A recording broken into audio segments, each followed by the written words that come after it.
400,000 piso?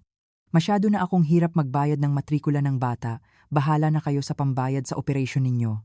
Ang boses ng aking anak na si Bert, na maririnig sa telepono, ay tila naiinis na sa akin.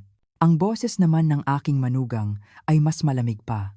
May siguro sa buhay si Itay na nagkakahalaga ng 4 na milyong piso. Tutal, hindi na rin naman siya magtatagal, bakit pa siya ooperahan? Kalkulado nila ang halaga ng buhay ko. Habang nakaharap ako sa doktor na nagsasabing kamatayan ang kahihinatnan ko kung hindi ako ooperahan.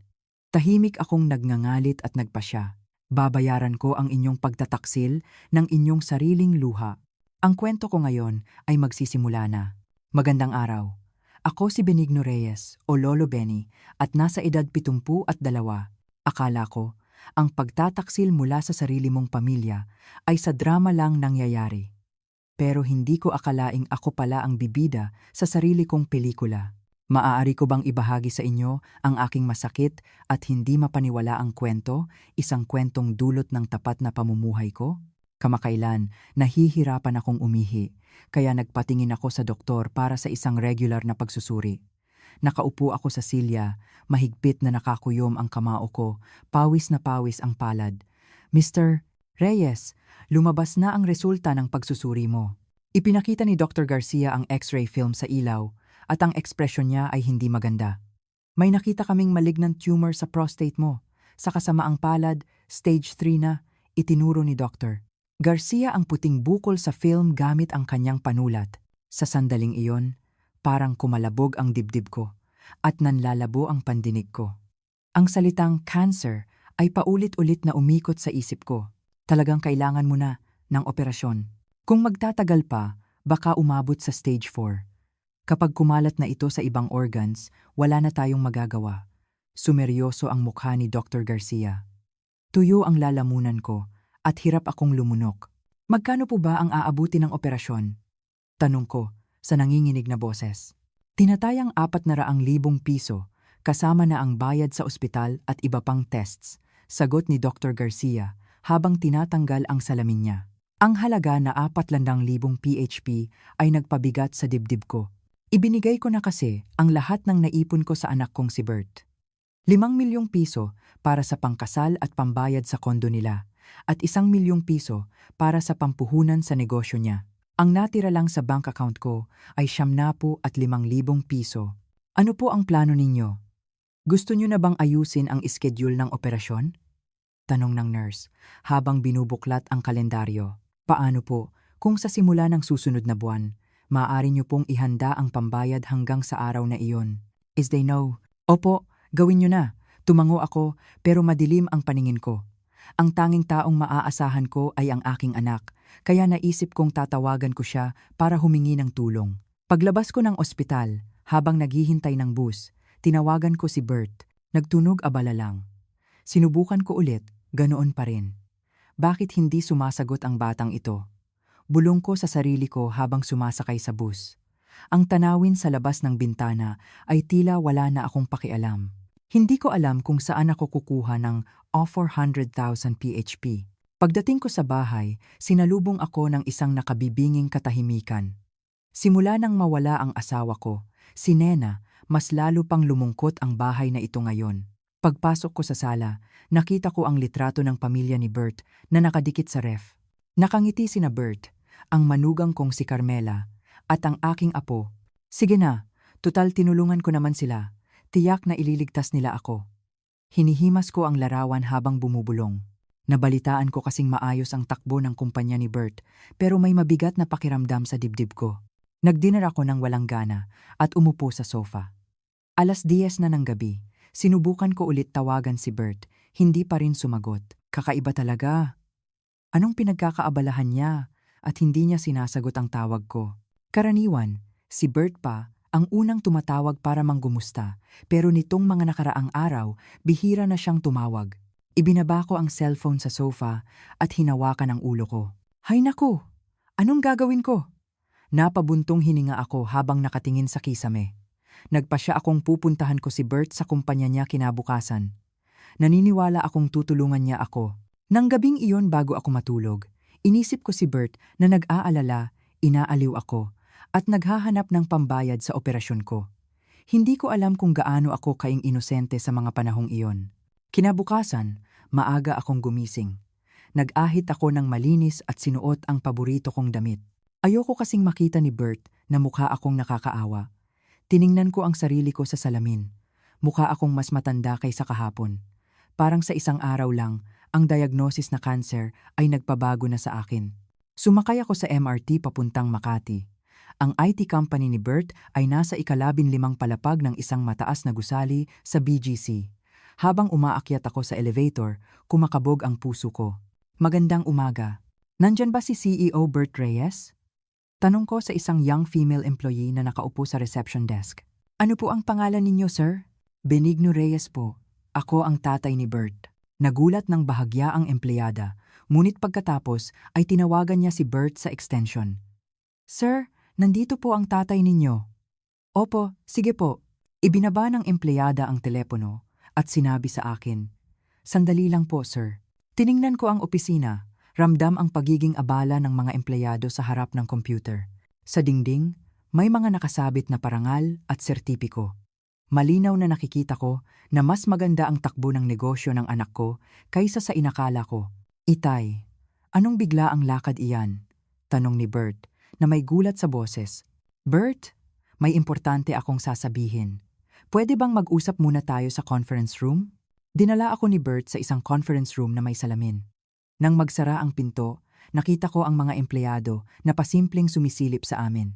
Ano po ba ang dahilan ng pagbisita ninyo? Tanong ni Bert habang umuupo sa silya. Kalmado kong ibinahagi ang kwento ko tungkol sa pagbisita sa doktor. Sinabi sa akin na may prostate cancer ako, stage 3. Sinabi ng doktor na kailangan kong magpaoperahan agad. Biglang sumeryoso ang mukha ni Bert. Ang operasyon ay aabuti ng halos 400,000 piso pero 95,000 PHP lang ang laman ng account ko. Itay, pasensya na po, pero nahihirapan ang kumpanya namin sa daloy ng pera.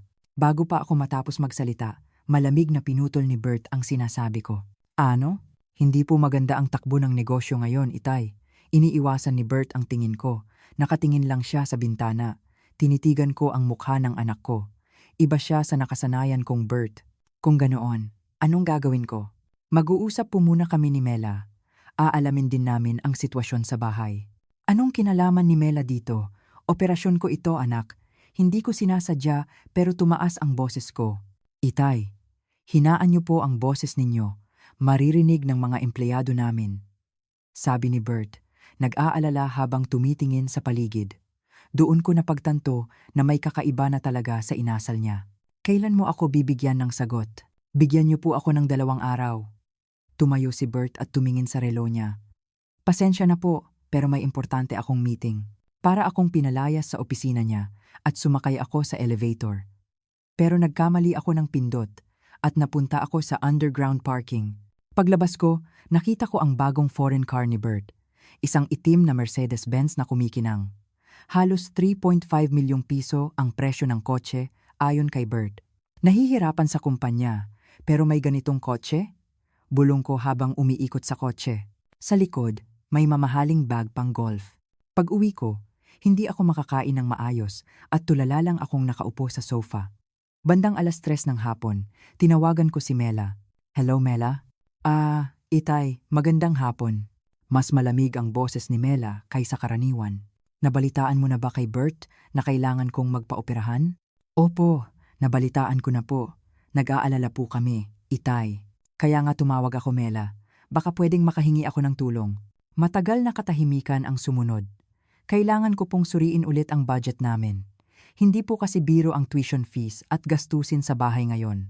Kailan mo ako makakausap? Tatawagan ka ulit ni Bert para pag-usapan. Naramdaman kong gusto ni Mela na patayin na ang tawag. Sige, salamat. Ipagpaumanhin mo. Sige po. Pinatay niya ang tawag. Pagdating ng 8:00 ng gabi, tumawag si Bert. Itay, ako po ito. O ano na? Pasensya na po, Itay. Pero sa ngayon, hindi po kami makakatulong. Malamig na boses ni Bert. Ano? Sobra po kaming nagtitipid sa operational funds ng kumpanya. At sinabi rin po ni Mela na mahirap ang sitwasyon sa bahay. Bert, 6 na milyong piso ang ibinigay ko sa inyo. Great. Alam nyo naman po na nagamit na iyon bilang pundasyon ng kumpanya at down payment sa unit. Nanginginig ang mga kamay ko. Kung ganoon, anong gagawin ko sa pambayad sa operasyon? Siguro po, kailangan nyo pong maghanap ng ibang paraan. Siguro po, mangutang kayo? 72 taong gulang na ako. Saan ako kukuha ng loan? Itay, pasensya na po. Wala po talaga akong magagawa. Ibaba ko na po. Pinatay ni Bert ang tawag. Ibinato ko ang cellphone ko sa sofa at naupo sa sahig. Parang pinunit ang puso ko. Paano nagawa ito ng anak ko na inaruga ko habang buhay? Hindi ako nakatulog ng gabing iyon. Ang malamig na boses ni Bert ay patuloy na gumugulo sa isip ko. Pagkalipas ng ilang araw, tumawag si Mela. Sasamahan niya raw ako sa ospital. Hindi sumama si Bert dahil may meeting daw siya sa kumpanya, pero masaya na rin ako dahil may kasama ako. Itay, ano po bang ipapaliwanag nila ngayon? Tanong ni Mela na may makapal na kolorete at may dalang luxury handbag na nagkakahalaga ng higit 100,000 piso. Titingnan nila ang surgery plan at schedule. Sige po, huwag po kayong mag-alala, magiging maayos po ang lahat. Pilit na pinasaya ni Mela ang boses niya. Pagdating namin sa ospital, pumunta kami sa urology department. Ipinakita ni Dr. Garcia ang X-ray at CT scan results sa monitor. Malaki po ang tumor, pero dahil hindi pa kumalat sa ibang organs, maaari pa po itong gumaling sa operasyon. Kailan po kaya pwedeng matakda ang operasyon? Tanong ni Mela. Tinataya naming sa susunod na buwan, pero kung gusto ninyo, sa susunod na linggo na. Pero may ilang tests pa kayong kailangang gawin. Magkano po kaya ang aabutin? Kasama na po ang tests, magiging halos 420,000 piso. Sagot ni Dr. Garcia habang nagkakalkula sa calculator. Nakita kong sumeryoso ang mukha ni Mela. Pagkatapos ng consultation, naglakad ako sa hallway para pumunta sa comfort room. Narinig kong may kausap sa telepono si Mela. Hindi ko sinasadya, pero huminto ako at nagtago sa likod ng haligi. Oh, ako ito. Pauwi na ako galing ospital. Sabi ni Mela sa telepono. Si tatay? Hindi ko alam kung hanggang kailan tatagal. Stage 3 na raw ang cancer. Parang nalaglag ang puso ko.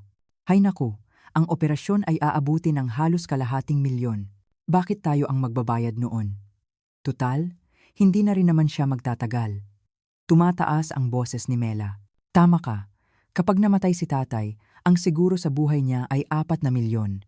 Kapag isinama pa ang unit, aabot ng 12 milyon. Tumawa si Mela. Hindi ako makapaniwala. Naghihintay ba ang manugang ko na mamatay ako? Nanghina ang mga tuhod ko at sumandal ako sa pader. Sobrang sikip ng dibdib ko. Oh, itay, nasaan po kayo? Narinig kong tinawag ako ni Mela pagkababa niya ng telepono. Nagkunwari akong galing sa comfort room. Nandito pala kayo. Matagal po ba kayong naghintay? Nakangiti si Mela sa harap ng pinto ng comfort room. Pero sa paningin ko, ngiti iyon ng isang demonyo. Hindi. Kalalabas ko lang. Pauwi kami, sa loob ng Grab taxi, pilit na pinasasaya ni Mela ang sarili niya. Huwag po kayong mag-alala, itay. Kapag naging successful ang operasyon, gagaling kayo. Salamat, sagot ko, habang nakatingin sa labas ng bintana. Sa kaibuturan ko, nag-aapoy ang galit. Nang makahiwalay kay Mela at makauwi, binuksan ko agad ang computer ko. Alam kong mahilig si Mela sa social networking, kaya nilagay ko dati ang Instagram sa computer ko. At tama nga, halos araw-araw siyang nagpo-post ng mga litrato. Ang Instagram ni Mela ay puno ng larawan ng mga mamahaling bag at relo. New arrival ni LV, feeling the best when checking time with my Rolex. Successful shopping sa mall today. Quais, I know Dubai. Mas lalo akong nagalit nang makita ko ang mga comments. Tiningnan ko rin ang Facebook ni Bert. Sa huling post niya, naglalaro ng golf sila sa isang mamahaling resort sa ibang bansa para sa ika-70 kaarawan ng biyenan niya. Napansin ng malinaw ang bonggang birthday party sa resort. Happy family trip. Happy ika-70 kaarawan, mama. Ganda ng view ng lugar ng golf.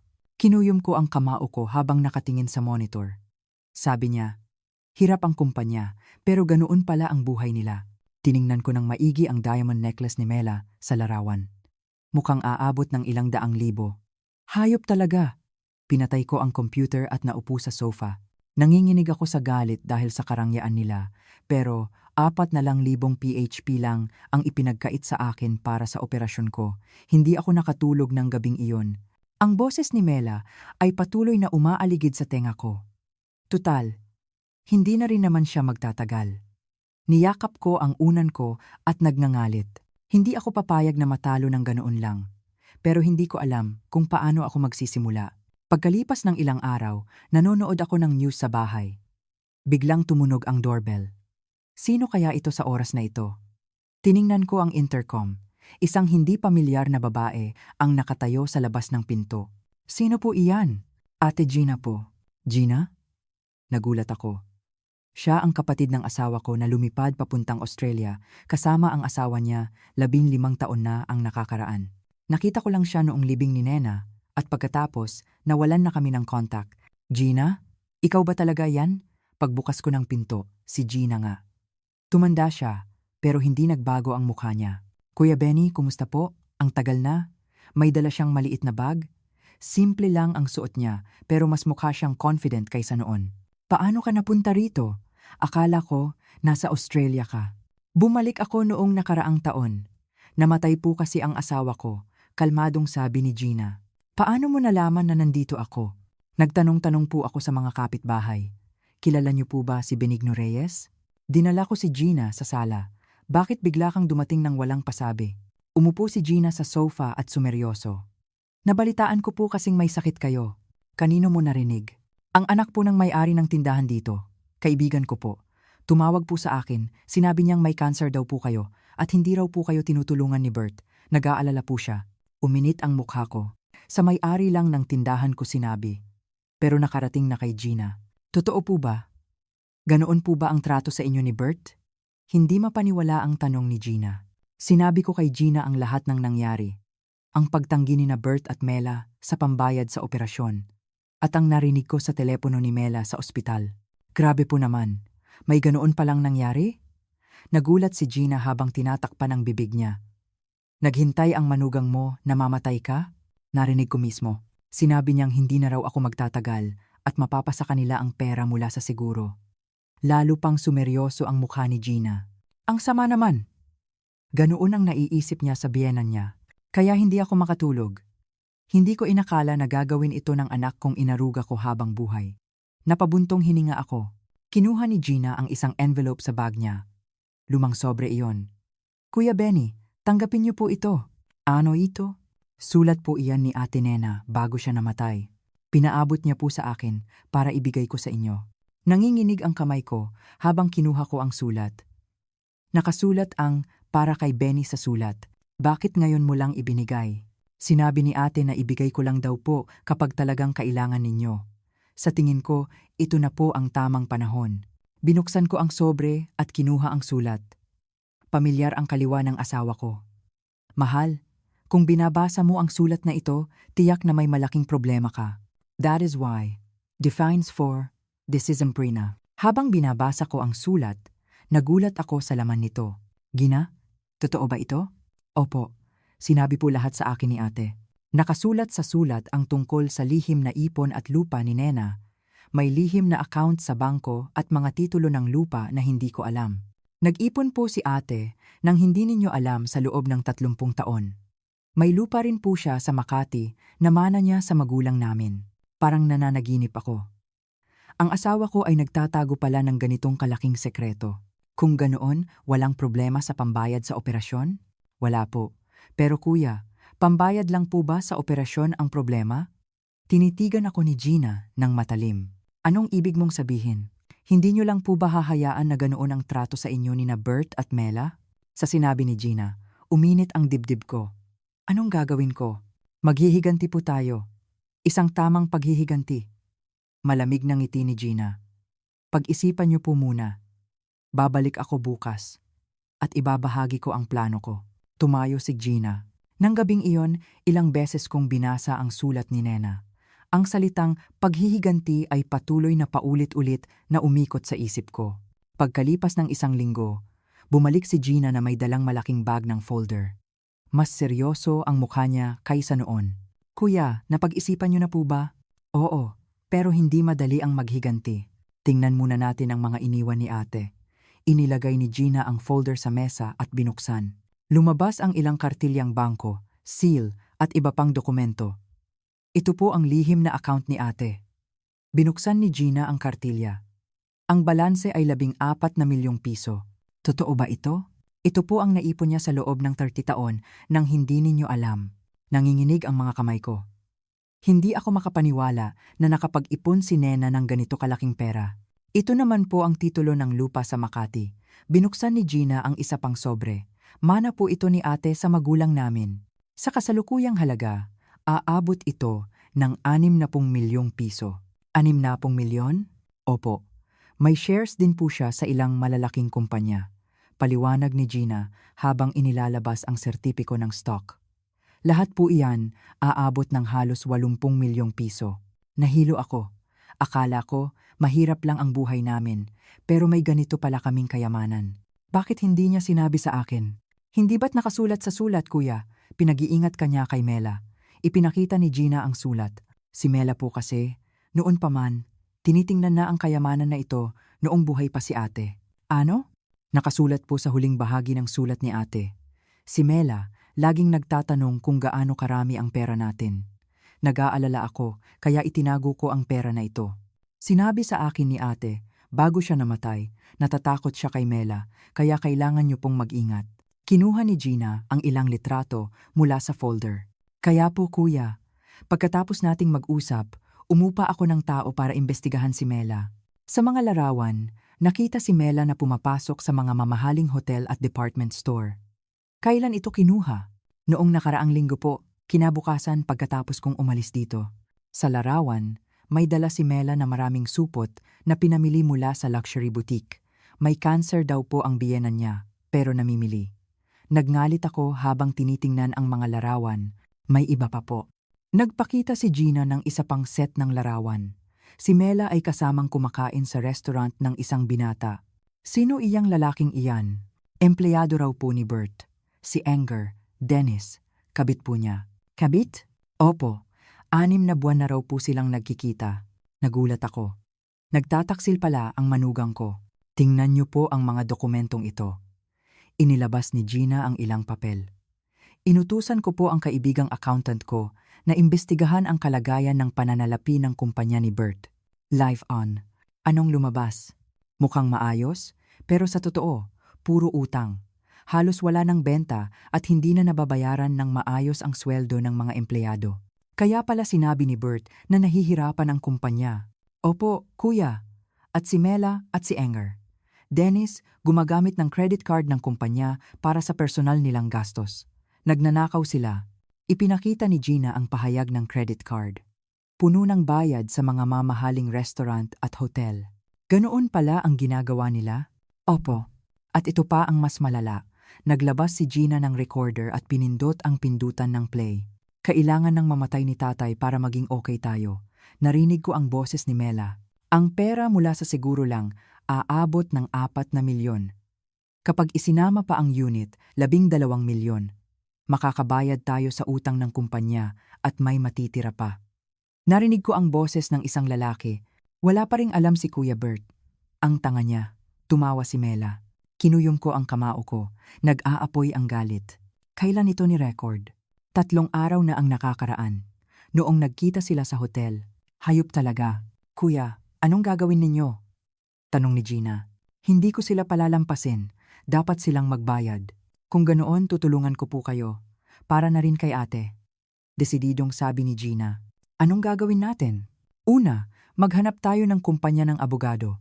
Dalhin natin lahat ng ebidensya na ito. Sabi ni Gina habang inaayos ang mga dokumento. At kailangan din nating i-report sa BIR at pulis. Para sa pagnanakaw at pag-iwas sa buwis. Tumango ako. Ngayong hapon na po tayo magsimula. Tiningnan ni Gina ang relo niya. Salamat Gina. Kung wala ka, hindi ko alam kung anong mangyayari. Sinabi po ni ate na kailangan ko kayong protektahan. Tutulungan ko po kayo hanggang sa huli.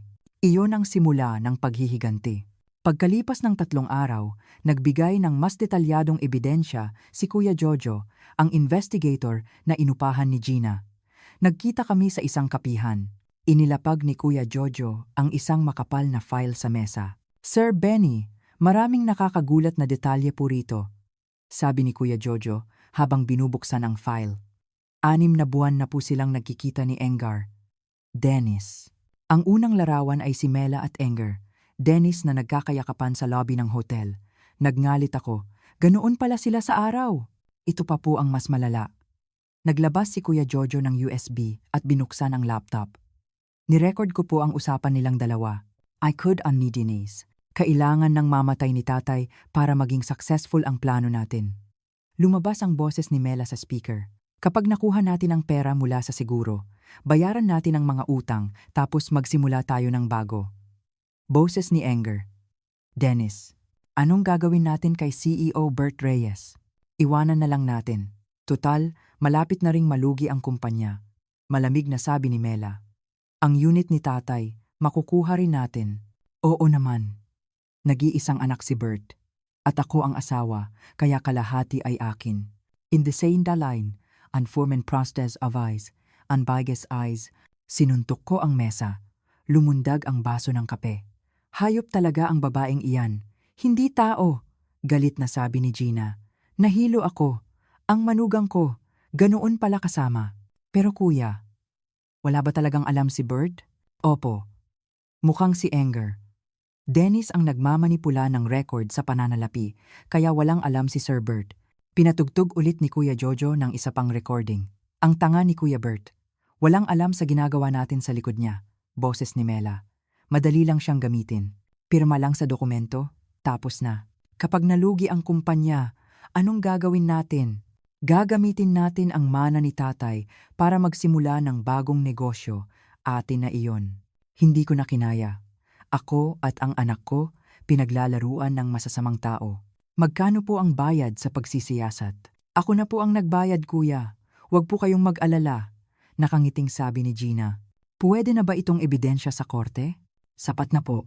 Pwede tayong magsampa ng kaso para sa adultery, pandaraya, at pag-iwas sa buwis. Pagkaalis ni Kuya Jojo, naiwan kami ni Gina sa cafe. Kuya, ano na po ang plano ninyo? Pumunta tayo sa abogado. Opo. Pero si Bert, anong gagawin ninyo? Biktima rin siya. Nag-isip ako ng matagal. Kahit na ginamit si Bert ni Mela at Enger. Dennis, hindi ko pa rin mapatawad ang ginawa niya sa akin. Si Bert, ganoon din. Cancer ang sakit ko. At kamatayan ang kahihinatnan ko kung hindi ako ooperahan. Pero sinabi niya sa akin na mangutang ako. Dapat silang parusahan. Opo, tama na ang pagtitiis. Nang hapong iyon, pumunta kami sa kumpanya ng abogado. Pagkatapos tingnan ni Attorney De La Cruz ang lahat ng ebidensya, tumango siya. Maari po tayong manalo. Pwede tayong magsampa ng kaso para sa adultery at pinsala sa pananalapi. Kailan po tayo magsisimula? Bukas na po. Isasabay na rin po namin ang pagre-report sa BIR, sabi ni Attorney De La Cruz. Magpapatuloy rin po kami sa report sa pulis. Nagdesisyon ako. Ito na ang tamang panahon para magsimula ang paghihiganti. Gina, magsisimula na. Opo, si Ate Nena, naghihikayat sa atin. Tiningnan ko ang larawan ni Nena ng gabing iyon. Mahal, magsisimula na ako. Hindi ko sila palalampasin. Pakiramdam ko, nakangiti si Nena sa akin. Kinabukasan, magsisimula ang digmaan. Pagkalipas ng 3 araw, nang magsimulang kumilos si Attorney De La Cruz, sumabog ang unang bomba. 9:00 ng umaga, may tawag mula kay Bert. Itay, may problema po. Nanginginig ang boses ni Bert. Anong nangyari? Tumawag po sa akin ang BIR. May audit daw po sila ngayon. Tumawa ako sa kaibuturan ko. Nag-report kasi si Gina kahapon. Oh? Bakit bigla? Hindi ko po alam. May ulat ng di kilala raw po. Kung ganoon, magpa-audit ka. I'm one right find. Itay, may alam po ba kayo? Bakit po kalmado kayo? Nagduda si Bert. Anong alam ko?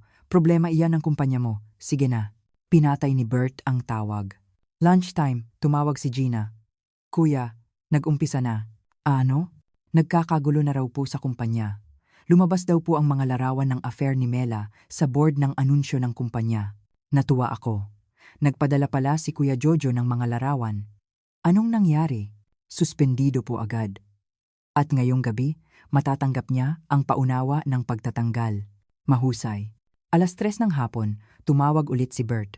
Ang boses niya ay lubos na puno ng takot. Itay, dumating ang pulis sa kumpanya namin. Pulis? Bakit? Para raw po sa pagsisiyasat ng pandaraya, baliktad na ang kumpanya. Tahimik lang akong nakikinig. Ang lahat ay naaayon sa plano at kumalat ang larawan ng affair ni Mela. Affair? Opo. Ang larawan niya at ni Enger. Dennis sa hotel ay nasa board ng anunsyo. Parang wala na sa sarili si Bert. So nagtaksil si Mela sa akin kasama ang empleyado namin? Hindi ko alam, Itay. Wala po talaga akong alam.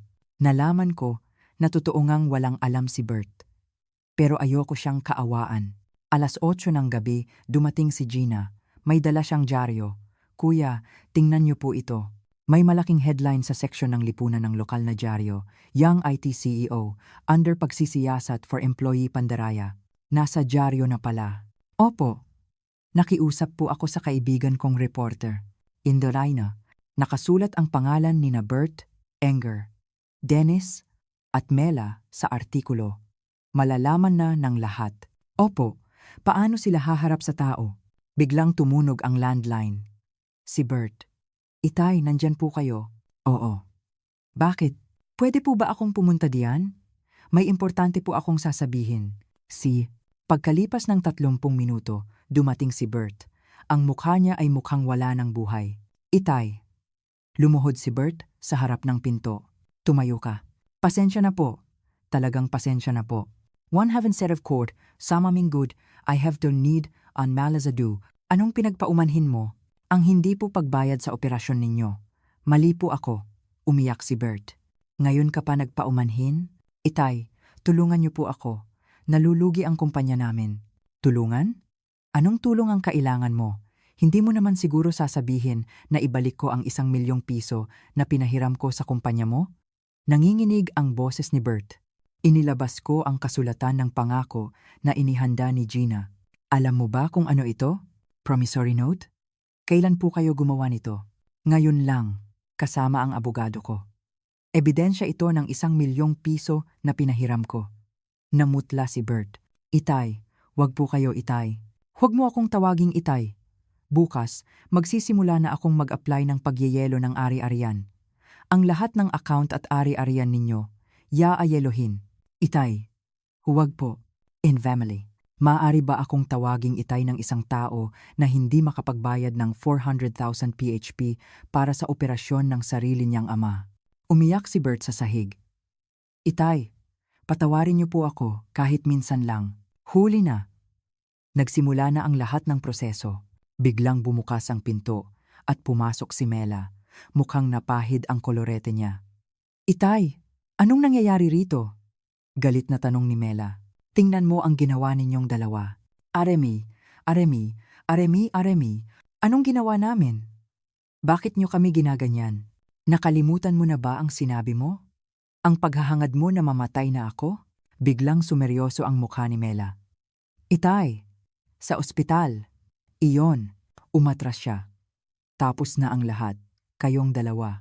Tumalikod ako at pumasok sa kwarto. Narinig ko ang iyak at sigaw ni na Bert at Mela, pero hindi ko na sila pinansin. Nagsimula na ang paghihiganti. Pagkalipas ng 2 araw, bumalik si Bert sa bahay ko. Namumula ang mata niya, hindi nag-ahit, at lukot ang damit. Ang buhok niya ay magulo. Itay, pasensya na po talaga. Lumuhod si Bert pagkapasok niya. Tumayo ka. Wag po. Dito lang po ako magsasabi, sabi ni Bert habang nakadapa sa sahig. Mali po talaga ako. Ang pagtalikod ko sa inyo noong nagkasakit kayo at ang hindi ko pagbayad sa operasyon. Wala nang silbi ang mga salita mo. Malamig kong sagot. Maghihiwalay na po ako kay Mela. Inihanda ko na ang papeles sa diborsyo. Nanginginig na inilabas ni Bert ang folder sa bag niya. Pirma na lang po ang kailangan. Pumayag na rin siyang isuko ang hati ng ari-arian. Kaya Itay, bigyan niyo po ako ng isang pagkakataon lang. Niyakap ni Bert ang sahig habang nagmamakaawa. Magsisimula po ako ulit. Maghahanap ako ng ibang trabaho at magsisikap. Biglang lumabas si Mela sa likod niya. Nakasuot siya ng sunglasses. May makapal na kolorete, pero napansin ng malinaw ang pagod sa mukha niya. Itay, anong ginawa namin at ginaganyan niyo kami? Matapang na tanong ni Mela, pero may takot sa boses niya. May karapatan po akong makakuha ng hati ng ari-arian. Manugang din po ako. Inilabas ni Mela ang calculator sa bag niya. Alam ko po ang tungkol sa mana na iniwan ni Mama.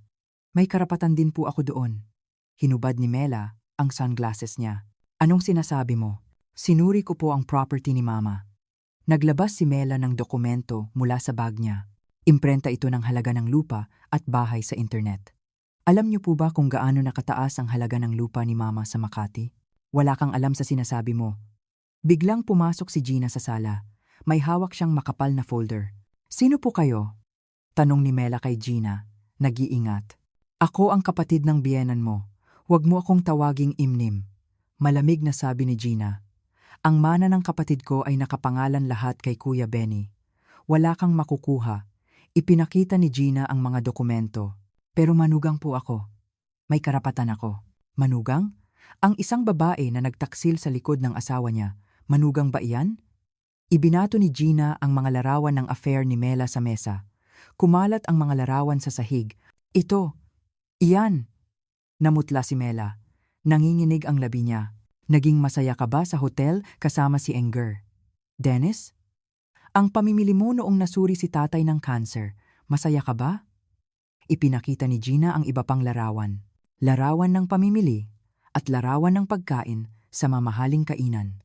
Tiningnan ni Bert ang mga larawan at tumitig kay Mela. Pula ang mga mata niya. Mela, totoo ba ito?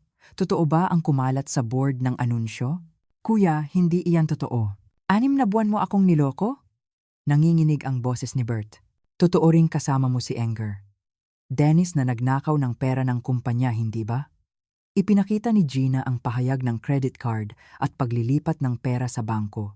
May ebidensya ang pagbabayad mo sa hotel gamit ang card ng kumpanya.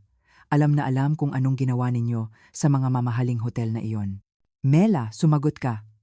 Sumigaw si Bert. Umalingaw-ngaw ang boses niya sa sala. Wala akong magawa. Hindi ka naman kasi makapagbigay ng pera. Sumabog si Mela. Ang kumpanya, nalulugi na. At paano pa ako magbabayad sa operasyon ng biyenan ko? Galit na sabi ni Mela. Tinanggal na niya ang maskara niya. Kaya, nagtaksil ka. Mas maganda ang offer ni Enger. Dennis, niyaya niya akong magsimula ng bagong negosyo. Saka, hindi na naman magtatagal si tatay, hindi ba? Malamig na sabi ni Mela. Hayop talaga. Lalapitan ko sana si Mela, pero pinigilan ako ni Gina. Huwag po tayong gumamit ng dahas, kuya. Sa batas tayo dadaan. Magdidiborsyo na rin lang naman, kukunin ko ang sustento ko. Walang hiya pa rin si Mela hanggang sa huli. Sa loob ng kasal namin, ginawa ko ang trabaho sa bahay. Dapat may bayad iyon. If you know Aya, sustento? Ang isang babaeng nagtaksil? Makakakuha ng sustento? Tawa ni Gina. Kayo pa ang magbabayad ng danyos. Dahil sa pagnanakaw ninyo ng pera ng kumpanya, at magbabayad din kayo ng pinsala sa damdamin sa biyenan mo. Naupo si Bert sa sahig. Wala na siyang lakas. Itay, wala po talaga akong alam. Hindi ko po alam na magagawa ni Mela iyan. Kasalanan mo rin ang hindi mo alam. Tiningnan ko si Bert. Sino ang pumirma sa mga dokumento ng kumpanya? Iyon, sinabi ni Enger. Dennis na nagmamadali, kaya hindi ko na sinuri. Basta pumirma na lang ako. Hindi makasagot si Bert. Ang tanga ko po, hindi ko po nakilala ang tao. Sinampal ni Bert ang sarili niya. Itay, bigyan niyo po ako ng isang pagkakataon. Huwag mo akong tawaging Itay. Tapos na kayo. Tumalikod ako at pumasok sa kwarto. Narinig ko ang sigawan ni na Bert at Mela sa likod ko. Hoy, Bert, wala kang silbi kaya nangyari ito. Huwag mong isisi sa akin ang lahat.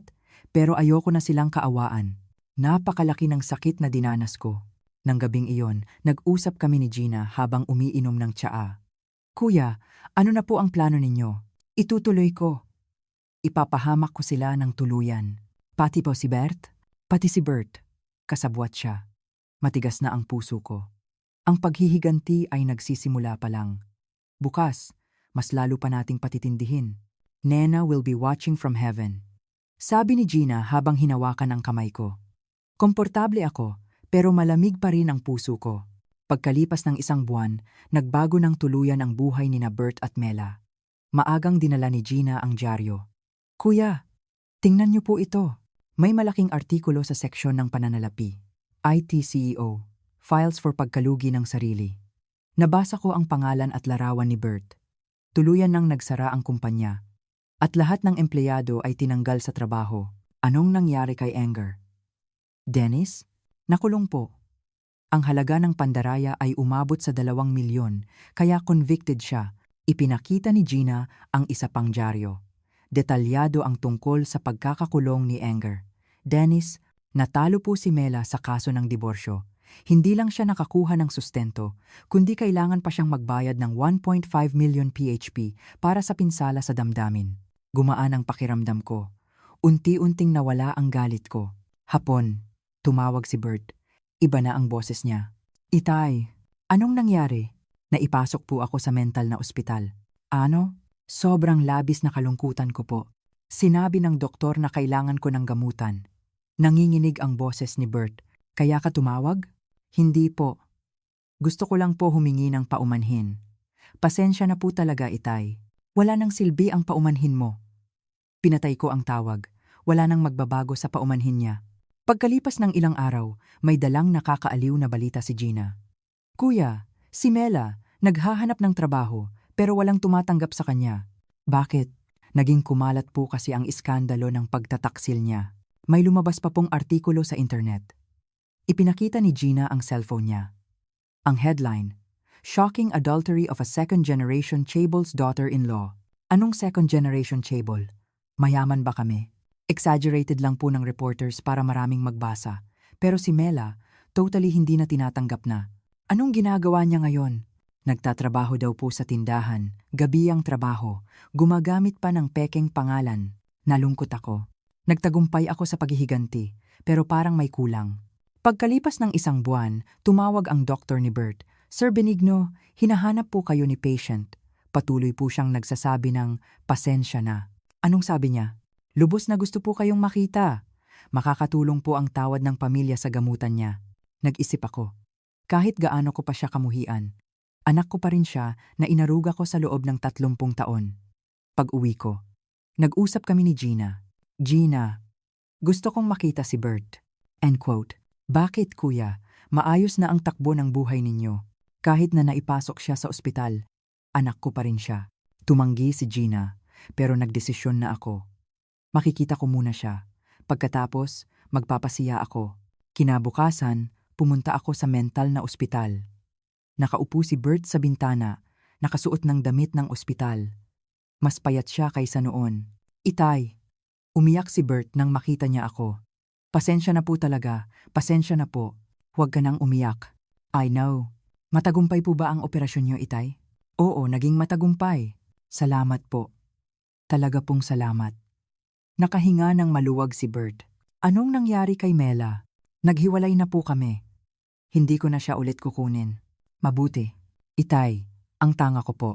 Hindi ko po nakilala ang tao. Kinamot ni Bert ang ulo niya. Hindi ko po akalain na magagawa ko sa inyo iyon. Nabulag ako sa pera. Wala nang silbi ang mga salita mo. Itay, may gusto lang po akong itanong. And obvious the way. Ano? Totoo po bang may ganoong kayamanan na iniwan si Mama? Nag-isip ako ng matagal. Oo, iyon ang inipon ng mama mo sa loob ng 30 taon. So, mayaman po pala kayo? Bakit po kayo humingi ng tulong sa akin? Nalaman ko lang iyan dahil kay Tita Gina. At dahil sa pagiging mahirap kong tatay, nakita ko ang trato mo sa akin. Umiyak ulit si Bert. Napakasama ko pong anak. Oo, napakasama mo. Hindi ko alam kung paano ako mabubuhay ngayon. Magpagaling ka muna. Pagkatapos, saka ka mag-isip. Mapapatawad niyo po ba ako, Itay? Hindi ako sumagot. Hindi pa ako handang magpatawad.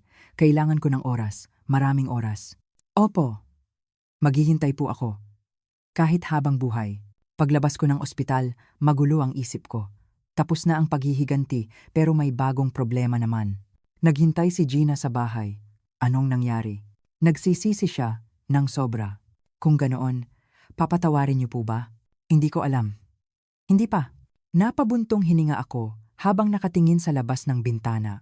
Kuya, napakaswerte niyo po. Dahil sa pera ni ate, naging matagumpay ang operasyon niyo. Sabi ni Gina. Nag-opera ako sa St. Luke's. Ang pinakamahusay na pangkat medikal ang nag-asikaso sa akin at naging matagumpay ang operasyon. Gumastos ako ng 800,000 PHP para sa pinakamahusay na gamutan. Kung wala ang pera ni ate, anong mangyayari? Baka nagmakaawa pa ako kay Bert. Oo nga, ang asawa ko, iniligtas ako kahit patay na siya. Sabi ko habang hinawakan ang tahi sa tiyan ko. Ganap na gumaling na ako. Dahil po sa inyo, nagawa niyo pong makita si Bert na malakas na kayo. Oo nga, kung nagkita kami noong may sakit ako, mas naging komplikado pa sana. Masyado po kayong mabait. Nagmakaawa lang po si Bert, baka magbago na ang isip niyo. Hindi. Wala pa rin akong balak na magpatawad. Nag-isip ako. Matagumpay ang paghihiganti, pero parang walang saysay. Pero anong gagawin ko ngayon? Magsimula po kayo ng bagong buhay. Iyan ang gusto ni ate. Nang gabing iyon bago ako matulog, tiningnan ko ang larawan ni Nena. Mahal, salamat sa iyo. Matagumpay ang operasyon ko at nagtagumpay ako sa paghihiganti. Anong gagawin ko ngayon? Anong gagawin ko kay Bert? Nakangiti si Nena. Pagkalipas ng 1 linggo, tinanong ni Gina ang tungkol kay Bert. Kuya, okay na ba si Bert? Hindi. Mas malala ang labis na kalungkutan at pag-aalala niya. Kailangan niyang maipasok ng 3 buwan. Gulo ang puso ko. Kahit gaano ko pa siya kamuhian, anak ko pa rin siya na inaruga ko sa loob ng 30 taon. Tumawag sa akin si Miss Kim, ang tagapayo sa ospital. Hello po. Ako po ang tagapayo ni Bert. Hindi po maganda ang kalagayan ni patient. Patuloy po siyang hinahanap kayo. Gaano po kalala? Hindi po siya kumakain ng maayos. Hindi po rin siya makatulog. Anong gagawin ko? Sana po, mapuntahan niyo siya. AB and Tylene. When I tak Tylene for my foe. Pagkatapos ko patayin ang tawag, nag-isip ako ng matagal. Pumunta ako sa puntod ni Nena. Umupo ako sa harap ng lapida at sinabi ang lahat. Mahal, tapos na ang paghihiganti. Si Bert at Mela nawasak na. Pero hindi ako masaya. May kulang. Humangin. Naipasok si Bert sa mental na ospital. Anong gagawin ko? Hindi sumagot ang lapida, pero parang narinig ko ang boses ni Nena sa puso ko. Mahal, ikaw, anong gagawin mo? Patatawarin mo ba si Bert? Pabalik ako. Dumaan ako sa isang cafe. Umiinom ako ng kape habang nag-iisip. Narinig ko ang usapan ng mga matatanda sa tabi ko. Mas lalo kong isinuot ang sombrero ko. Ang anak daw ni Mr. Reyes na ipasok sa mental na ospital, hindi ba? Oo. Nalugi ang kumpanya at nagtaksil ang asawa. Nawasak ng tuluyan. Pero kawawa naman siya. Anong kawawa? Hindi nga nagbayad sa operasyon ng sarili niyang ama eh. Nakikinig lang ako. Nagtagumpay ako, pero hindi ako naging bayani. Pag-uwi ko, nag-usap kami ni Gina habang kumakain ng hapunan. Gina, sa totoo lang, anong iniisip mo kay Bert? Dahil masyado niyo siyang inalagaan, naging pasaway siya. So, kasalanan ko rin? Hindi naman, kuya, pero masyado niyo siyang pinaniwalaan, sabi ni Gina. Nag-alala si ate noong nabubuhay pa siya. Sabi niya, masyadong walang pakialam si Bert. Kaya nag-iingat siya kay Mela. Opo, sabi ni ate, pera lang ang gusto ni Mela. Napabuntong hininga ako. Kung buhay si Nena, hindi sana ito nangyari. Kuya, anong plano ninyo ngayon? Tapos na ang paghihiganti. Hindi ko naisip iyon. Nagtuon lang ako sa paghihiganti. Hindi ko alam. Mananahimik na lang siguro ako. Bakit hindi niyo po gamitin ang mana ni ate para tumulong sa mga mahihirap? Anong ibig mong sabihin? Gumawa po kayo ng pundasyon para sa mga pasyenteng may cancer na walang pambayad sa operasyon. Nagustuhan ko ang ideya ni Gina. Magandang ideya iyan. Gusto iyan ni ate. It's Doy's. Alana lema salamas. Nang gabing iyon, matagal kong tiningnan ang larawan ni Nena. Mahal, tama bang gumawa ako ng pundasyon gamit ang pera mo? Anong gagawin ko kay Bert? Ang ngiti ni Nena ay mas naging mainit. Patatawarin mo siya, hindi ba? Napanaginipan ko si Nena. Wala siyang sinabi. Hinawakan niya lang ang kamay ko at ngumiti. Pagkagising ko, nagbago ang puso ko. Tapos na ang paghihiganti. At kailangan ko ng bagong simula. Kikita ko ulit si Bert? Bulong ko sa sarili ko. Pero hindi pa rin ako sigurado. Kinabukasan, nagtanong si Gina. Kuya, may iniisip po kayo, hindi ba? Kikita ko ulit si Bert. Bakit po? Napanaginipan ko si Ate Nena. Wala siyang sinabi. Ngumiti lang. Tumango si Gina. Sige po, puntahan niyo siya ulit. Pagkatapos, magpapasya na kayo. Nagdesisyon ako. Kailangan kong tapusin ang paghihiganti sa isang totoong conclusion. Pagkalipas ng ilang araw, pumunta kami ni Gina sa ospital ni Bert. Gusto ring makita ni Gina ang kalagayan ni Bert. Kuya, titingnan ko rin kung nagsisisi ba talaga siya. Naglakad kami sa hallway. Sinalubong kami ng nurse. Sir Reyes, lalo pong lumalala ang kalagayan ni patient. Halos hindi na po kumakain. Gaano po kalala? Bumaba po ang timbang niya ng 10 kilo. Si tatay lang po ang laging sinasabi. Nakita namin si Bert sa silid ng pagpapayo, nakaupo sa silyang de gulong. Mas payat siya kaysa noong nakaraang buwan. Ang pisngi niya ay may malalim na butas, at ang mata niya ay malalim. Itay, umiyak si Bert nang makita niya ako. Pero ngayon, totoo na ang luha niya. Pasensya na po talaga. Bumaba si Bert sa silyang de gulong at lumuhod. Huwag po. Dito lang po ako. Sabi ni Bert habang nakadapa. Ang tagal po ninyong naghirap sa pag-aaruga sa akin. Napakasama ko pong ginawa. Ngayon ka pa nag-aalala? 30 taon po akong namuhay sa pagmamahal ninyo. Pero noong nagkasakit kayo, tinalikuran ko kayo. Punit ang boses ni Bert. Akala ko, pera ang pinakamahalaga. Kaya hindi ko po nakilala ang tao. Kaya ka niloko ni Mela? Opo. Ang tanga ko po, hindi ko po alam na gusto ni Mela ang mana ninyo. Tumingin sa akin si Bert. May totoong pagsisisi sa mata niya. Itay, mapapatawad niyo po ba ako? Matagal ko siyang tiningnan. Bert? Ang pagpapatawad ay may kondisyon. Kumislap ang mata ni Bert. Mukhang nagkaroon siya ng pag-asa. Anuman po, gagawin ko. Una, tapusin mo ang gamutan mo. Opo, gagawin ko po. Nua. In the case, would have the Nua. Pangalawa, kapag natapos na ang gamutan mo, maggawaing panlipunan ka. Kahit 3 taon. Anong gawaing panlipunan po? Tumulong sa mga mahihirap. Kailangan mong mapagtanto kung gaano kakaing makasarili. Tumango si Bert. Pangatlo, tuluyan mo nang putulin ang relasyon mo kay Mela. Huwag mo na siyang makikita. Pumirma na po ako sa papeles sa diborsyo. Hindi na talaga ako na po siya makikita. Pang-apat, mamuhay ka ng matapat. Huwag kang magsisinungaling. Opo, gagawin ko po iyon. Sinabi ko ang huling kondisyon. Pang-5, maging bagong tao ka. Ang dating Bert, patay na. Opo, itay. Talaga pong magiging bagong tao ako. Hinawakan ni Bert ang kamay ko. Payat ang kamay niya.